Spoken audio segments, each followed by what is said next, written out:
ano? Rubian. Ito, malaki oh. Kasi pupunta rin siya dito ng Quezon eh. Parang bumili siya eh. Ang lobster. Malaki.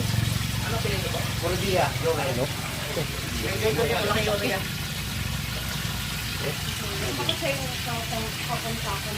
Sobrang sangkalan to guys. Mga alagang 1,000 long. Magkano yung kilo ng... Medyo may maliliit din. Pero ito grabe may mga malalaki na. Yung ano sir, yung malalaki dyan, ano lang, 1.6 lang yan, Ito? ang kilo. Tapos dito naman tayo. Sa lidilis ko dyan sa ano? Sa Fishport? So, yung ito po nga kasi dahil Dahil Manila. Dito sa kabila na lumasan, sir. Sorry, pag-ambil kami sa pag-class. Ito, magkano kilo ng lumasan mo? Ay, yan, matataba talaga yan, no? Magkano kilo ng kan? Yung 2 grams yata. Magkano ang ano? dito na lang sila, o dito na lang po kayo sa 200, may mga tataba to. Ito naman 1.6 guys, yung mga good size. Mga good size na lobster. Yan.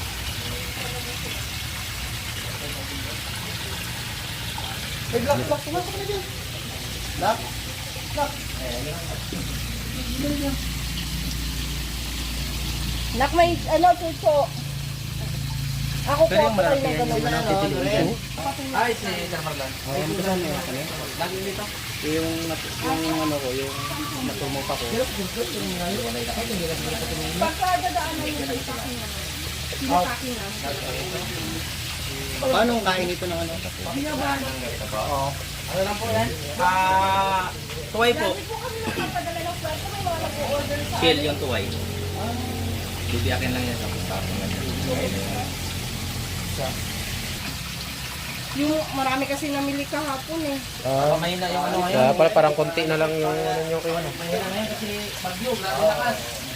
Hindi makalawat mga tao. So, sakto lang to. Ano mo, yun lang. Sa amin kasi, Dito mga ano tayo? Mga gat? kasi bawal sa airport. Huli ka na lipat. Ano sa bud? Sa bud. 50 grams. Dito, dana ko lang natin. Sige nga, kumaya. Sige po. Patulugin na lang po para buhay pa kasi mas maganda buhay pa dumating ng pwesto. Pwesto. Ano ba dyan, Iman? Opo, saglit lang. Tapos lagay sa karton kayo pag ano ka karton. Dito lang po. Ay, May